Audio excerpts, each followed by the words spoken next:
সম্প্রতি জাতীয় পার্টির চেয়ারম্যান তিনি বলেছেন যে জাতীয় পার্টি এবং আওয়ামী লীগকে বাদ দিয়ে নির্বাচন হতে দেয়া হবে না।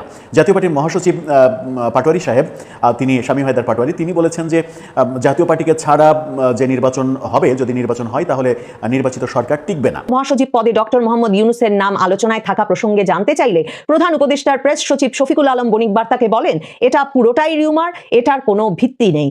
ভাবুন তো, বাংলাদেশের একটি সংবাদপত্র প্রধান উপদেষ্টার প্রেস সচিব কোনো ভিত্তি নেই, পুরোটাই রিউমার, ডক্টর ইউনূস সম্পর্কে একটা খবর নিয়ে এমন মন্তব্য করার পরেও সেই রিউমার আরো ছড়িয়ে দিতে যে এমন একটি খবর প্রকাশ করলো, বাংলাদেশের কোনো নাম না জানা পত্রিকা নয়, শীর্ষস্থানীয় সরকার ঘনিষ্ঠ একটি পত্রিকা, সেটা থেকেও আমার মনে হয় এ বার্তা পরিষ্কার যে বণিক বার্তার কাছে শক্ত খবর আছে যে ডক্টর মোহাম্মদ ইউনূস জোর তদবির চালাচ্ছেন মহাসচিব পদে তার প্রার্থিতার বিষয়ে। দর্শক, আগামী নির্বাচন নিয়ে যখন বিভিন্ন পক্ষ থেকে বিভিন্ন রকমের কথা হচ্ছে, আগামী নির্বাচন হবে কিনা সেই ব্যাপারে সন্দেহ দানা বাঁধছে নানা কারণে। সেই কারণটা কিন্তু অন্য কেউ নয়, সেই কারণটা বর্তমানে এক্সিস্টিং যে দলগুলোকে সরকার ওন করছে, সেই দলের মধ্যেই এক ধরনের সংকট তৈরি হওয়ার সম্ভাবনা রয়েছে, যার কারণে নির্বাচন বানচাল হয়ে যেতে পারে, এরকম ভাবনা অনেকেরই রয়েছে। সম্প্রতি জাতীয় পার্টির চেয়ারম্যান তিনি বলেছেন যে জাতীয় পার্টি এবং আওয়ামী লীগকে বাদ দিয়ে নির্বাচন হতে দেয়া হবে না। জাতীয় পার্টির মহাসচিব পাটোয়ারি সাহেব, তিনি শামীম হায়দার পাটোয়ারি, তিনি বলেছেন যে জাতীয় পার্টিকে ছাড়া যে নির্বাচন হবে, যদি নির্বাচন হয় তাহলে নির্বাচিত সরকার টিকে থাকতে পারবে না।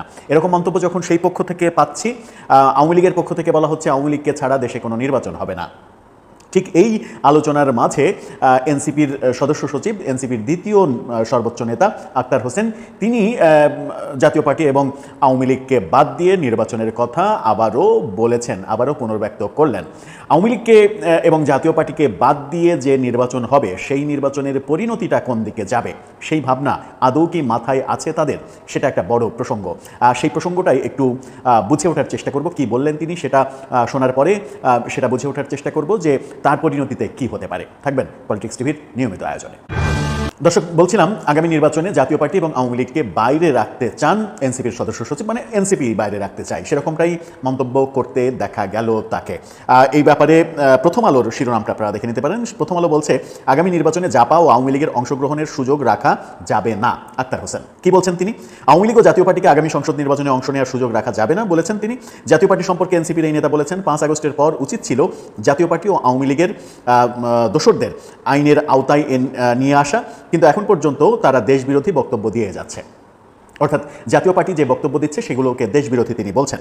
বিএনপি, জামাত ইসলামী সহ সব রাজনৈতিক দলের উদ্দেশ্যে এনসিপির সদস্য সচিব আক্তার হোসেন বলেছেন, যদি কোনোভাবে আওয়ামী লীগ এবং জাতীয় পার্টি বাংলাদেশে পুনর্বাসিত হওয়ার সুযোগ পায়, বাংলাদেশকে তারা আর বাংলাদেশ রাখবে না, ভারতের করদ রাজ্যে পরিণত করবে।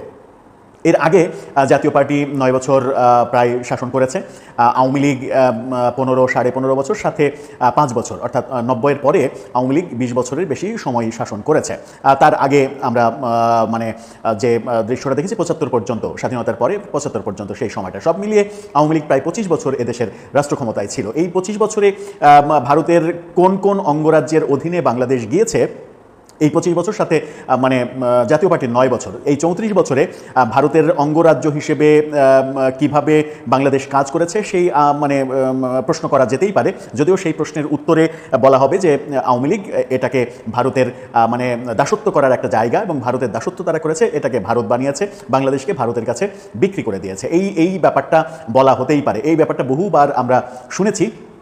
আওয়ামী লীগের বিরোধিতা করা আর বাংলাদেশ ভারতের দাস হয়ে যাওয়া, ভারতের অঙ্গরাজ্য হয়ে যাওয়া, কিংবা জাতীয় পার্টির বিরোধিতা করা মানেই জাতীয় পার্টির মাধ্যমে এই দেশটা ভারতের অঙ্গরাজ্য হয়ে যাবে। মানে পশ্চিমবঙ্গ আমাদের পাশাপাশি রয়েছে, পশ্চিমবঙ্গের পাশে আরেকটা বাংলা ভাষাভাষী রাজ্য, সেটার নাম বাংলা হয়ে গেছে কিনা এই 34 বছরে, সেটা একটা বড় প্রশ্নই বটে। আমরা বিভিন্ন সময় শুনেছি যে আওয়ামী লীগ ভারতের সঙ্গে বহু দেশবিরোধী চুক্তি করেছে, কিন্তু গত 14 মাসে এখন পর্যন্ত সরকার আওয়ামী লীগ কী কী দেশবিরোধী চুক্তি করেছে সেগুলো জনসম্মুখে আনেনি কিংবা আনতে পারেনি।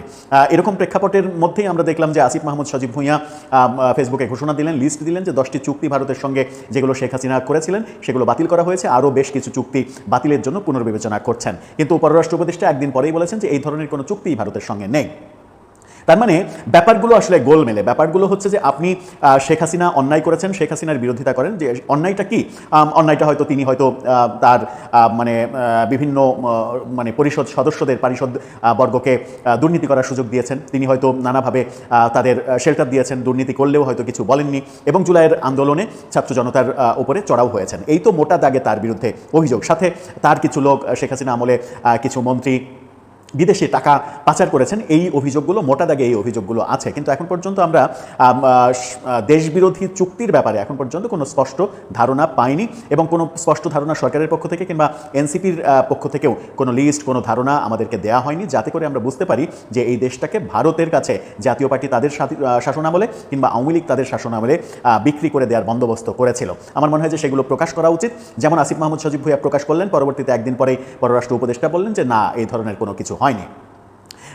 এই কারণেই বলছি যে ব্যাপারগুলো গোলমেলে।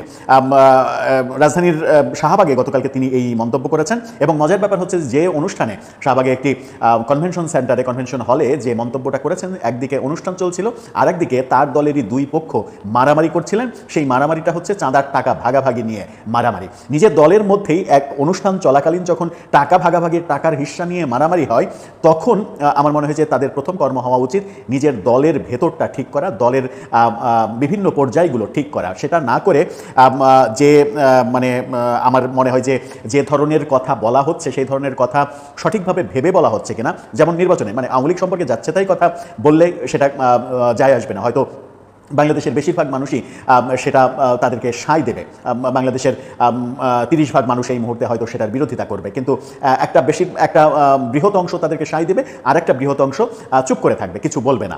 এই বাস্তবতা। কিন্তু বাস্তবতা যেটা তারা মানতে চান না সেটা হচ্ছে যে অভিযোগটা আওয়ামী লীগের বিরুদ্ধে সব থেকে বড় অভিযোগ, যে তারা একপাক্ষিক নির্বাচন করেছে, তারা বিরোধী দলকে মূল্যায়ন করেনি, বিরোধী দলকে বাদ দিয়ে একা একা সব কিছু করতে চেয়েছে।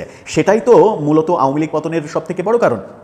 তো একপাক্ষিক নির্বাচন তারা যখন করেছে, সেই একই পন্থাই এই সরকার এবং এনসিপির চাওয়া যদি এরকম হয় যে আপনি আওয়ামী লীগকে তো বলেছেনই, আওয়ামী লীগের কার্যক্রম তো নিষেধ করেছেনই, জাতীয় পার্টিকেও যদি আপনি বাদ দিতে চান, 14 দলকেও যদি আপনি বাদ দিতে চান, এবং এখন পর্যন্ত আমরা দেখেছি যে 32টি নিবন্ধিত দলকে সরকারের কোনো ধরনের কার্যক্রমের সঙ্গে সংযুক্ত করা হয়নি। জুলাই সনদ স্বাক্ষর পর্যন্ত 32টা দলকে বাদ দিয়ে মাত্র 20টি দলকে নিয়ে করা হয়েছে, সাথে 5টি অনিবন্ধিত দলকে রাখা হয়েছে। এরকম কার্যক্রম খুব একটা ভবিষ্যতে যে সুফল দেবে সেটা কিন্তু নয়। আওয়ামী লীগ সরকার যে কারণে বিতর্কিত হয়েছে, সেই একই কারণে বর্তমান সরকার বিতর্কিত হবে, এবং সেই বিতর্ক রাজনৈতিক সরকার যেভাবে 15.5 বছর ধরে সামাল দিতে পেরেছে, এই অনির্বাচিত সরকার কিংবা এই নির্বাচন কাঠামোর মধ্য দিয়ে যারা নির্বাচিত হয়ে যাবে, সেই সরকার এরকম পরিস্থিতি আসলে সেটা খুব বেশি যে শক্ত হাতে সামাল দিতে পারবে সেটা বলা যায় না। এই বাস্তবতা এনসিপি উপলব্ধি করতে পারছে না, এই বাস্তবতা জামাত উপলব্ধি করতে পারছে না। উপলব্ধি করতে না পারার কি এটা একটা বড় কারণ যে তারা ভেবেই নিয়েছে তাদের রাষ্ট্র ক্ষমতায় যাওয়ার কোনো সম্ভাবনা নেই। সুতরাং যেন তেনভাবে নির্বাচিত হওয়ার পরে কি পরিস্থিতি হবে সেই পরিস্থিতি তাদেরকে মোকাবেলা করতে হবে না। কিন্তু আমার মনে হয় যে বিএনপি একটু টের পাচ্ছে যে একই রকমের আওয়ামী লীগের বিরুদ্ধে যে অভিযোগ আমরা করেছি, সেই একই রকম কার্যপদ্ধতির মাধ্যমে যদি আমরা নির্বাচিত হই, তাহলে পরিণতিটা খুব একটা ভালো পরিণতি হবে না। এটা আমার মনে হয় যে মাথায় থাকলে এই ধরনের একপাক্ষিক নির্বাচন করো, যে কোনোভাবে আওয়ামী লীগের দোষীদের আপনি শাস্তি দেন, জাতীয় পার্টির কেউ দোষী হয়ে থাকলে তাদেরকে শাস্তি দেন। আবার যে প্রসঙ্গটা আসতে পারে সেটা হচ্ছে যে আপনি যদি জাতীয় পার্টিকে এই কারণে দোষ দেন যে জাতীয় পার্টি আওয়ামী লীগের সময়ে সব নির্বাচনে অংশগ্রহণ করে আওয়ামী লীগের বিতর্কিত নির্বাচনকে বৈধতা দেওয়ার চেষ্টা করেছে, খুবই ভালো কথা। 14 দলও অংশগ্রহণ করে আওয়ামী লীগের বিতর্কিত নির্বাচনকে বৈধতা দেওয়ার চেষ্টা করেছে। যদি এটা বলতে চান, তাহলে প্রশ্ন আসে, তাহলে তো আওয়ামী লীগের আমলে বিএনপিও নির্বাচন করেছে, 2018 সালে বিএনপি নির্বাচন করেছে, জামাত নির্বাচন করেছে, প্রায় সবগুলো নির্বাচনী ইসলামী আন্দোলন অর্থাৎ চরমনাই পীর তারা নির্বাচন করেছে। তো তাদেরকে তো মানে আপনাকে আওয়ামী লীগের দোষর বলতে হবে, তাদেরকেও দোষর উপাধি দিয়ে, ফ্যাসিস্টের দোষর উপাধি দিয়ে তাদেরকেও বাদ দিতে হবে। তাদেরকেও কি বাদ দেবেন? আওয়ামী লীগের আমলে আওয়ামী লীগের নির্বাচনে অংশগ্রহণ করা যদি জাতীয় পার্টির অপরাধ হয়ে থাকে, কিংবা 14 দলের একমাত্র অপরাধ যদি এটা হয়ে থাকে, অন্য কোনো ব্যাপার যদি না থাকে, যেমন 14 দলের 2 নেতা হাসানুল হক ইনু এবং রাশেদ খান মেনন, তাদেরকে গ্রেপ্তার করা হয়েছে, তাদের বিরুদ্ধে যদি মানে আওয়ামী লীগের সরকারে থেকে অপকর্ম করার কিংবা কোনো দুর্নীতি করা, জালিয়াতি করার এরকম অভিযোগ থাকে, তাহলে বিচার হোক, সমস্যা নেই। কিংবা আওয়ামী লীগের 24-এর আন্দোলনে আওয়ামী লীগ যে দমনপীড়ন করেছে, ছাত্র জনতা যে হত্যাকাণ্ড হয়েছে, সেগুলোর পেছনে যদি তাদের কোনো মানে অংশগ্রহণ থাকে, তাহলে তার বিচার হোক, সমস্যা নেই। কিন্তু আপনি যদি নির্বাচন করার জন্য দায়ী করেন, তাহলে কিন্তু আপনাকে বিএনপিকেও দায়ী করতে হবে, জামাতকেও দায়ী করতে হবে, ইসলামী আন্দোলনকেও দায়ী করতে হবে, অনেক দলকেই দায়ী করতে হবে, যাদের নিয়ে আপনি এখন ঐক্যমত্য কমিশনের নামে কাজগুলো করছেন। তাদেরকে কি দায়ী করবেন? আবার তিনি যেটা বলছেন সেটা আরও বেশি ভয়াবহ। সেই ভয়াবহটা কি, তিনি এই সভায় আক্তার হোসেন বলেন, কোনো পরিকল্পিত নির্বাচন, ডিজিএফআই এর পূর্ব পরিকল্পিত নির্বাচন, বিদেশের চাপিয়ে দেওয়া কোনো ফলাফল, সাজানো কোনো নির্বাচন বাংলাদেশ আর দেখতে চায় না। আবারও ঘুরে ফিরে সেনাবাহিনী, আবারও ডিজিএফআই, মানে ডিজিএফআইকে একটু গোতা দিতেই হবে, একটু চুলকানি মানে তাদের বেলাতে একটা চুলকানি কাজ করবে, সেনাবাহিনীর ব্যাপারে এক ধরনের চুলকানি কাজ করবে। এটা কেন ভাই? এদের মানে এই সেন্সিটিভ জায়গাগুলো নিয়ে এত বেশি না চুলকালে কি হয় না? এই সেন্সিটিভ জায়গাগুলোকে নিয়ে এত বেশি চুলকানি কি বার্তা দেয় আদতে? যখন কিনা আপনার নিজের দলকে আপনি সামলাতে পারছেন না, মাত্র 7 মাস হলো যে দলের জন্ম হয়েছে, 7 মাসের মধ্যে দলের মধ্যে অন্তর্দ্বন্দ্ব, দলের নেতৃত্বের কোন্দল, দলের মধ্যে চাঁদাবাজি, দখলবাজি, বিভিন্ন ধরনের অভিযোগ, নারী কেলেঙ্কারির অভিযোগ, নানা রকম মানে ফ্যাসাদে যখন নিজের দলের মধ্যেই মানে একটা সমস্যা সংকুল পরিবেশ তৈরি হয়েছে, তখন এই ধরনের কথাবার্তা আমার মনে হয় যে খুব একটা সুখকর নয়। বাংলাদেশের জন্য তো নয়, তাদের দলের জন্যও সুখকর হবে না। কারণ যে তত্ত্ব আপনারা বলছেন, সেই তত্ত্ব যদি আপনারা বাস্তবায়ন করতে চান, সবাইকে বাদ দিয়ে যদি নির্বাচন করতে চান, এমনকি আওয়ামী লীগকে বাদ দিয়েও, মানে আওয়ামী লীগের দোষীদের বারবার বলা হচ্ছে, বিভিন্ন স্টেক হোল্ডার থেকে বলা হচ্ছে যে আওয়ামী লীগের দোষীদের আপনি শাস্তির ব্যবস্থা করেন, সেটা ঠিক আছে, কিন্তু মানে একটা বাস যদি অ্যাক্সিডেন্ট করে, তাহলে দোষটা কি বাসের হয় নাকি দোষটা ড্রাইভারের হয়? আপনি আওয়ামী লীগের সরকার যারা পরিচালনা করেছে কিংবা যে অভিযোগগুলো হয়েছে, সেই অভিযোগের পেছনে যারা দায়ী, যদি দায়ী হয়, মানে যদি সেগুলোর পেছনে তথ্য প্রমাণ থাকে, তাহলে তাদের শাস্তি দিন। কিন্তু বাসের কি দোষ? বাস তো একটা জড় পদার্থ, যেটাকে প্রাণ দেন হচ্ছে ড্রাইভার, এবং সেই প্রাণ দেন ইঞ্জিন চালানোর মাধ্যমে, স্টিয়ারিং গিয়ার মেরে স্টিয়ারিং ধরার মাধ্যমে। এখন স্টিয়ারিংটা যদি ভুলভাবে ড্রাইভার ধরে, তার দোষ কি বাসের হতে পারে?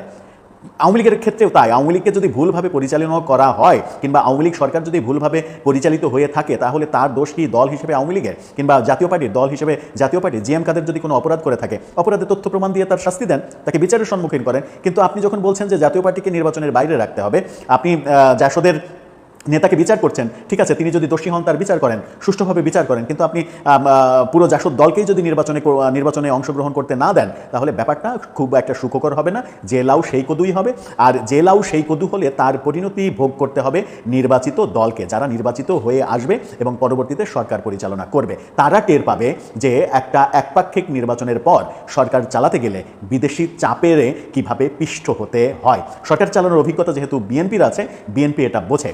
আপনাদের যেহেতু সরকার চালানোর অভিজ্ঞতা নেই, সেহেতু আপনারা বুঝবেন না, এটাই স্বাভাবিক। কিন্তু উপলব্ধি করা উচিত যে কাজের সমালোচনা আমি করছি, সেই কাজ করার জন্য আমি আবার সরকারকে চাপ দিচ্ছি, নানাভাবে ইন্ধন যোগাচ্ছি।